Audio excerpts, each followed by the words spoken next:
la danse dans cette émission avec une personne qu'on n'a pas l'habitude de voir les vendredis. Cher public de ces midis, je vous présente Jessica Bomba.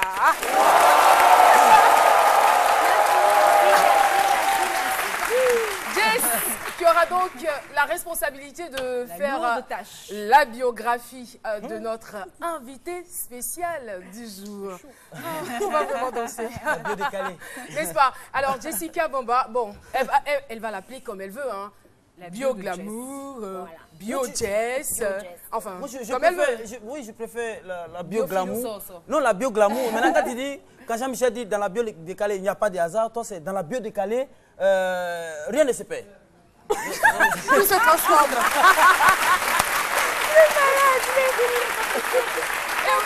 Et oui, la policière de la mode est au rendez-vous. Mesdames et messieurs, voici Lynn Jabert.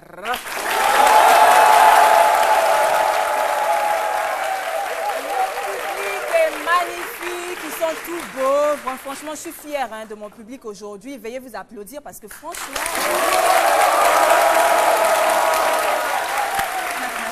Politique mani, politique colombani, aïe farati. Mais c'est toi qui accuses quelqu'un de faire de la politique. Non, absolument pas, je ne me reconnais pas. Je te reconnais, Jessica, c'est toi. Je ne me reconnais pas. Dans ce propos, je ne me reconnais pas. Oui, et ce sera comme ça tout le long de cette émission. Avec sa nouvelle coiffure. Oh yeah. On ne sait pas d'où il vient. Docteur Philo.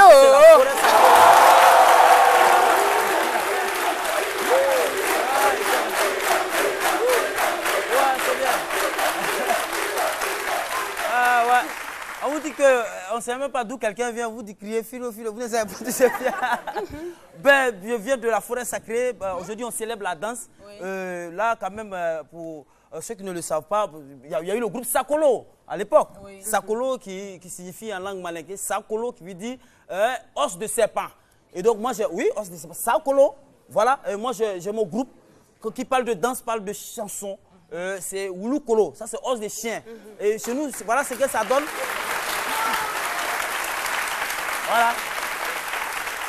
Nous célébrons. C'est comme ça, la pièce serrée. Ouais, mais c'est. Serré, imperturbable. Mais quand c'est que tu dis, toi, mais tu as confiance en ça, c'est que ceux qui te coupent vont croire. C'est serré. Tu vas croire, mais. Merci beaucoup. Merci, Philo. Et je reviens sur cette information. Donc, le comité de danse internationale a donc instauré la journée internationale de la danse en 1982 et plus précisément le 29 avril est la date qui a été choisie pour commémorer, on va dire, l'anniversaire d'un grand homme. Il s'agit de Jean-Georges Noverre, créateur du ballet moderne. Voilà. Tac, et ça revient. Eh oui. Je suis particulièrement très heureuse aujourd'hui. Très contente parce que, comme on le dit, nul n'est prophète chez soi. Mais celui-là, il fait vraiment l'unanimité dans le monde. Il est sollicité dans tous les grands rendez-vous. C'est un grand chorégraphe. C'est un danseur international. Il a du génie. Eh bien, on se l'arrache à l'international. Mesdames et messieurs, voici l'Ivoirien Georges Monboy.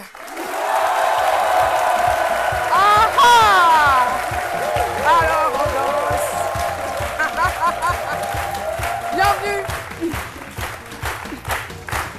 Bienvenue sur le plateau de ces midis. Voilà. Jess. Jabert.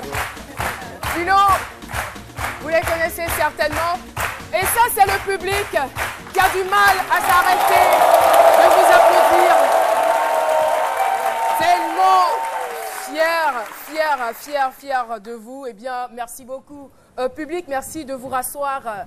Georges Monboy, aujourd'hui, qui fait vraiment la fierté de la Côte d'Ivoire à l'international. On ne peut pas citer les grands chorégraphes de ce monde sans parler de lui. Eh bien, Georges Monboy a accepté notre invitation en cette journée très spéciale, la journée internationale de la danse. Et c'est à juste titre qu'on vous reçoit sur ce plateau avec un honneur indescriptible. Georges Monboy. Bienvenue encore une fois. Alors, Votre public est là, vous avez certainement envie de le saluer. J'ai envie de dire, je suis très heureux de voir les frères et sœurs réunis. Et vraiment, merci. Continuons à danser. La danse, c'est la vie, c'est la célébration de toutes secondes de la vie. Ça donne vie après. Voilà. Eh bien, moi, la question que j'ai envie de lui poser, c'est de savoir, c'est vrai que vous avez fait plusieurs podiums, vous avez participé à de grands rendez-vous, mais quels sont les 3 plus grands souvenirs que vous gardez de vos différentes prestations, des fresques et tout cela dans le monde? Le bicentenaire de la France, les Jeux Olympiques à Londres et la Coupe du Monde en Afrique du Sud. C'est les 3 grands éléments. Pourquoi? Parce que c'est la gestion humaine, c'était la difficulté de la langue, aussi la pluralité des gens qui ont participé, et parce que ce n'était pas facile à gérer. Mais bon, avec l'expérience, on a su amener ça. Et au finish, parce qu'au départ, c'est vraiment la difficulté qu'on a cultivée pour atteindre un résultat que vous avez dû voir. Et voilà, c'est surtout ça qui m'a vraiment... Au départ, ça m'a fatigué, mais à la fin, j'étais très content. Ouais. Alors, je vous assure que ce gars en face de nous, là, il n'est pas simple. Hein.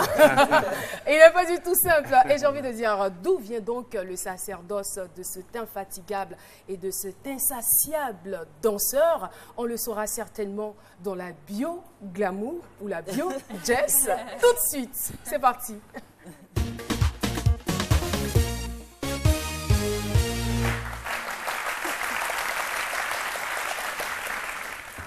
Lorsqu'on m'a demandé de faire la biographie de ce monsieur, de ce génie en fait, j'ai même peur d'être à côté de lui. Dans mes recherches, je ne savais plus trop vers où aller parce qu'il y avait tellement d'informations et c'est juste impressionnant. Donc c'est vraiment à juste titre, de façon modeste, que je vais essayer de raconter votre petite vie. Alors aujourd'hui, pour moi, ce n'est pas une biographie, c'est une toute petite histoire.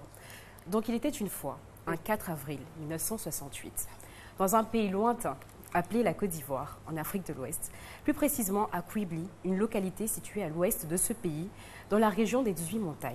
Naquit un jeune petit garçon, pas comme les autres, Georges. Il était issu d'une famille qu'on pourrait qualifier de royale, car son grand-père était détenteur du masque glas, un masque sacré de son peuple. Dès sa tendre enfance, Georges a déjà un combat à mener. En effet, il est différent de tous les enfants du village. Il a une apparence bizarre, jugée par tout le village. En fait, Georges est né avec une malformation, de très longues fesses, un long cou et de très longs cheveux. De très longues fesses. Une malformation? Une malformation. Donc il a de très longues fesses, un long cou et de très longs cheveux lisses. Tu as mesuré ses fesses. Tu sors.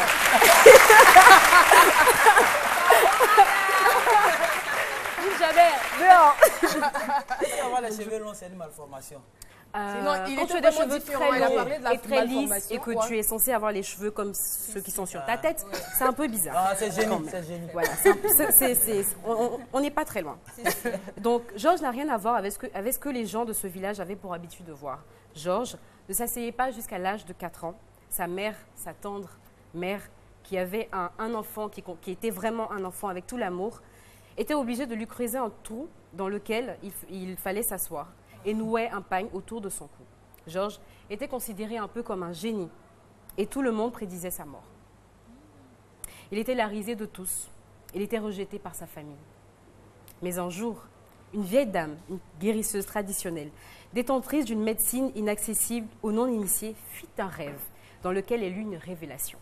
Le petit Georges doit porter le nom de Momboï, qui signifie l'héritier, le dernier recours. Une fois guéri de son handicap, Georges fut désigné comme le successeur de son grand-père, car son père s'était converti à l'islam pour échapper au masque glas. Après son initiation, Georges Momboï, devenu Momboy, commence à marcher à l'âge de 6 ans. Dès lors, on lui découvre un talent hors pair. Il danse encore et encore et encore. Là, il danse partout. Il danse partout. Au marché, au champ, dans les domiciles, dans les partout. villages. Il fait même des concours où il remporte beaucoup de prix. Mais cet enfant a un destin hors du commun dont il n'a pas encore conscience. À l'âge de 13 ans, il a soif de connaissances et veut découvrir d'autres univers. Il veut enrichir sa passion et se rend donc à Abidjan, la capitale, où il apprend les danses d'autres régions et donne des cours. Ces rencontres vont lui permettre de réaliser le rêve de millions de personnes. Se rendre à New York, la capitale de l'art, et la capitale des rêves impossibles. Il rentre dans l'une des plus prestigieuses écoles de danse, la Alvin Ailey School. Des millions de personnes rêvent d'entrer dans cette école, mais il y a très très peu d'élus. Ce qui vraiment prouve que notre George Monboy a un talent hors pair, j'ai envie de dire. D'ailleurs, son parcours ressemble étrangement à celui d'Alvin Ailey, un Afro-Américain qui est une icône de la danse. Il va apprendre la danse classique, le modern jazz, la danse contemporaine, qui rajoute à sa connaissance de la danse africaine. Mais George est insatiable. Il veut toujours plus. Il part dans le sud de la France approfondir son art avec des profs comme Rick Adams. Poursuivi par l'idée de repousser sans cesse ses limites, George Monboy ne tarde pas à séduire le public comme les professionnels, qui lui connaissent un talent indéniable. Il a fait l'effet d'une bombe plastique impeccable, technique hors pair, précision, on en passe. Depuis septembre 1992, George est installé en France. Il a décidé de défendre les couleurs de la créativité africaine.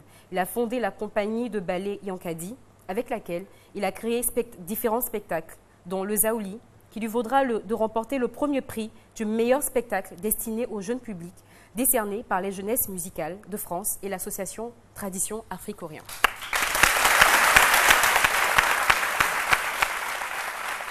Mais George a un autre rêve, beaucoup plus grand, être le leader de la danse africaine.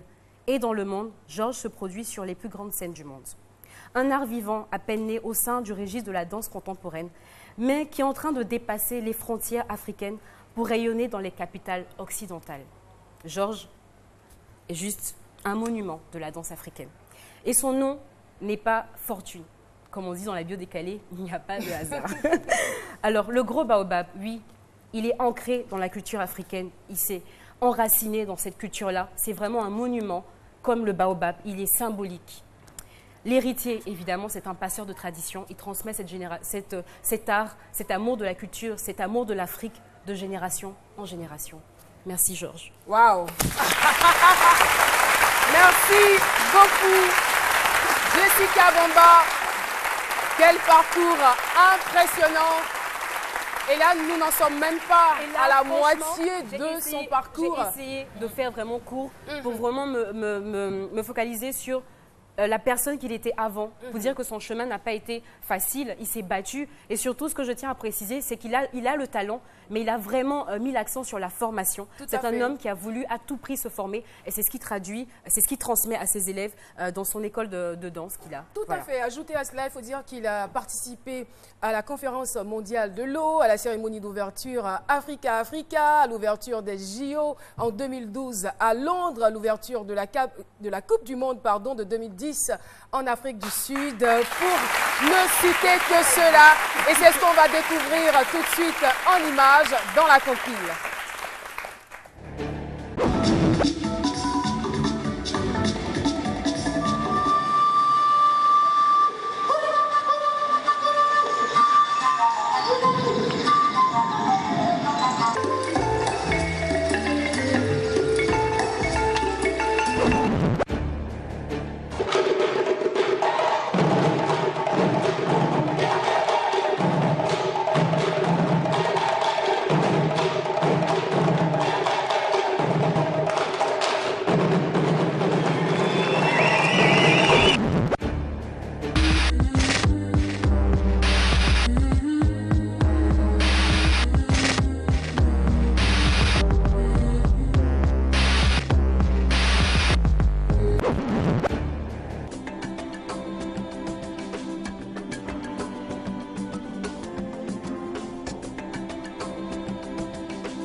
qui ont eu l'occasion de vous voir en spectacle, le mot revient, il est méconnaissable.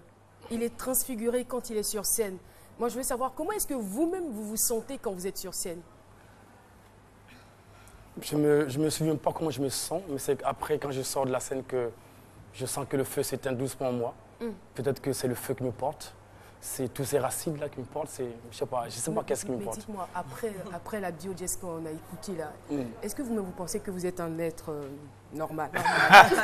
Bonne question. Oui, parce que j'ai pas été accepté dans mon enfance, que j'ai toujours ce sentiment de prouver mon existence. Donc je pense que c'est ça qui me porte aussi. D'accord. C'est le besoin d'exister. Le besoin d'exister. Et dans le besoin d'exister, il y a aussi quand même le besoin de s'habiller. Non? Ouais. Ouais, quand même. Quand même. On est obligé, on vit en société. On n'est pas dans la jungle comme Tarzan, qui n'a pas besoin de beaucoup d'artifices. Eh bien, c'est le moment de s'intéresser au style vestimentaire de notre invité spécial. Et ça va se faire avec la policière de la mode. C'est parti.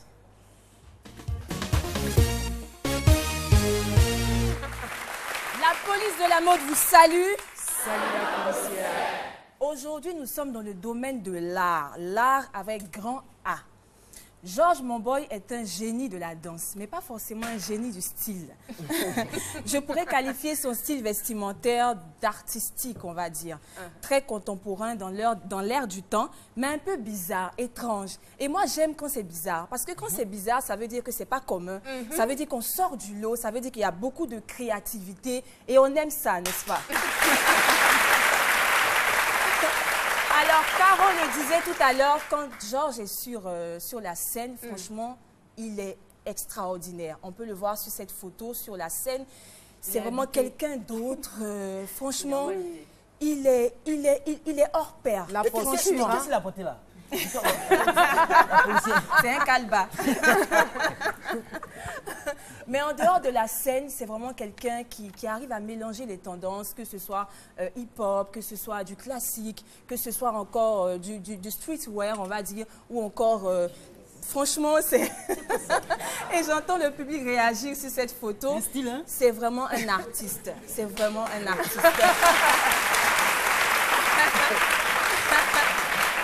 Waouh! Et pour... très rapidement, oui. avant de poursuivre, là, c'est quoi? Qu'est-ce que vous essayez de représenter? C'est le cassé d'eau. Georges, il ne parle pas beaucoup, hein, il danse. Non, mais mais bon. en fait, si vous voulez, c'est l'équilibre de la femme africaine. Parce que moi, ce qui m'a toujours impressionné, c'est vers 17 h quand la femme vient du champ. Elles ont ce grand bagage sur la tête, elles ont l'enfant sur le dos, et quand elles marchent, c'est ce port-là qui exprime toute l'aisance. Et vraiment, c'est ça qui m'impressionne. Mon inspiration part souvent de là aussi. Et c'est la beauté de la vie. Alors, pour qu'on puisse bien voir l'évolution de son style vestimentaire, je vous propose de découvrir la photo rétro. Avant, découverte de la photo rétro. Ah! Aïe, vrai punch. j'adore. Un vrai Le punch, j'adore.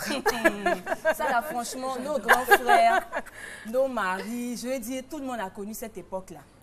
Ça, c'était la mode, hein? C'était swag. Ah, gna, gna. Ah bon? Ah, gna, gna, Hey. tous. Ah, bon. Vous n'avez pas connu l'époque d'Agnono, hein? Trop jeunes, ils connaissent pas. Mais c'est comme ça que les gens se coiffaient. Alors, Georges, qu'est-ce que cette photo vous rappelle? Ça, c'était à mes débuts, ça. C'était parce que à l'époque, il y avait Anatole Ta qui dansait derrière Diane Solo au temps de Kwame Black Show. Et il avait cette coupe-là comme ça, il m'a toujours bluffé. Ça fait fureur, hein. Alors, on part tout de suite pour la découverte du best look. Découverte. Ah! Je le disais tout à l'heure. Très classique de temps en temps. On peut être danseur, on peut être chorégraphe et puis bien s'habiller parce que souvent on voit nos danseurs avec des styles vraiment... Essayez de revoir ça quand même. Il s'est déjà mis en costume? Ça arrive parfois? Oui, ça arrive. Hein. Rarement. Oui, mais très rare. Franchement, on apprécie. Et il faut aussi savoir que c'est important de s'habiller selon sa corpulence. Je veux dire, de par son métier, il a vraiment un corps qui est bien conservé, il a des muscles. Et donc, avec ce body, ça ressort vraiment sa forme, tu vois. Mais il y a des personnes... Non, c'est chic. C'est chic. Sa femme regarde l'émission. 21 rue de la Durée. Tu veux le voir? Oh aïe, aïe, aïe. Cette fille. Alors, souvent, on voit des hommes ventripotents, avec des bodys. Franchement, c'est pas très beau à voir. Inélégant. C'est important de s'habiller selon son âge, selon le boulot qu'on fait, et surtout selon la forme qu'on a. Franchement, Important. Faites attention. Et c'est la police de la mode qui vous parle, la policière de la mode qui vous parle. Voilà. Oui, oui. Alors, je finirai tout simplement en disant la danse, c'est la célébration. Célébrons ensemble cet artiste qui est là. Merci. Merci beaucoup, Lynn Jaber. Alors, après la policière de la mode, après tout ce qu'on sait partiellement sur notre Georges Monboy, nous allons partir pour la pub. À tout de suite.